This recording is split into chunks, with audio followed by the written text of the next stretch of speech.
আমি পায়েল। আমি SSC exam সম্বন্ধে বেশ কিছু কথা বলতে চাই, যেটা স্টাফ সিলেকশন কমিশন সেন্ট্রালের এক্সাম। আমার রিসেন্টলি এক্সাম ছিল 19 তারিখ, মানে কালকে, যেটা আমার পড়েছিল রাজারহাটে। আমার বাড়ি থেকে খুব বেশি দূর ছিল বলবো না, মোটামুটি অ্যারাউন্ড 1.5 আওয়ার লেগেছে। It's okay. প্রথম কথা, ওইটা এক্সাম সেন্টার, এটা ভাবতেও এসএসসির জন্য এটা প্যাথেটিক। মানে এতদিন এসএসসির এক্সাম দিয়ে আসছি, একটা দেখে অভ্যাস। আর এই এই জায়গায় এক্সাম, আমি ওটা ছেড়ে দিলাম, আমি নাহলে সেন্টারের কথা ছেড়ে দিলাম।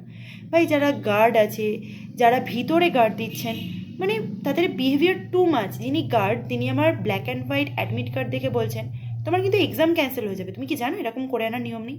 না মানে টিসিএসে আমি গত 5-6 বছর ধরে পরীক্ষা দিচ্ছি, আজ অবধি তো আমার এরকম কোনো প্রবলেম ফেস করতে হয়নি যেখানে আমি আমার এক্সাম ক্যান্সেল হয়ে যাবে ব্ল্যাক অ্যান্ড হোয়াইট হওয়ার জন্য। বা কোথাও ইনস্ট্রাকশনে কি লেখা ছিল যে black and white admit card print করে নিয়ে যাওয়া যাবে না? বাইরে তো হলো, ওনাদের কথা শুনলাম।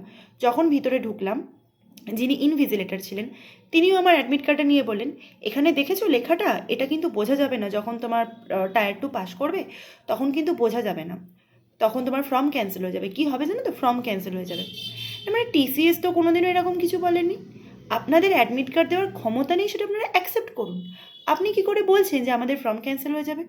এত বছর যখন কোনো প্রবলেম হয়নি, আপনারা কেন ইনস্ট্রাকশনে লিখে দেননি? আর আজ অবধি কোথাও দেখেছো পরীক্ষা শুরু হওয়ার আগে কম্পিউটারে লেখা আছে যদি বাই এনি চান্স কম্পিউটার বন্ধ হয়ে যায় তার জন্য প্যানিক করবে না? না মানে কি আমরা পার্টি করবো আপনারা আশা করছেন?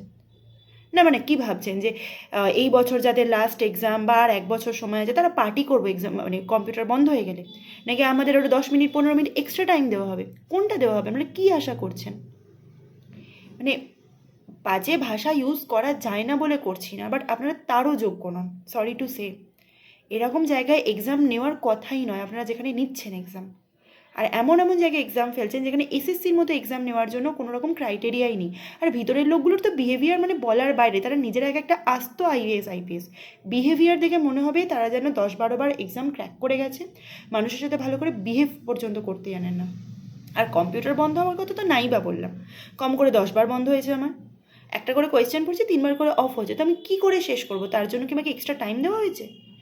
অসভ্যের মতো লিখে রাখা হয়েছে কি, যদি বাই এনি চান্স কম্পিউটার বন্ধ হয়ে যায় প্যানিক করবে না। না প্যানিক করবো না কি, তাহলে হাততালি দেবো? আপনারাই বলে দিন। আমি জানি এটা প্রতিটা ছেলেমেয়ে, ম্যাক্সিমাম ছেলেমেয়ে ফেস করছে। আমার অ্যাট এ টাইম 3টে বন্ধু ওই মোমেন্টে দাঁড়িয়ে এক্সাম দিয়েছে, আলাদা আলাদা হলে, সবাই ফেস করেছে। কে শালবনীতে দিয়েছে, কে টেকনোতে দিয়েছে, সব জায়গায় সবাই। কার তো পুরো হল সমেত উড়ে গেছে ভাই, হল সমেত সার্ভার ফেল করে গেছে। মানে কি ইউজলেস।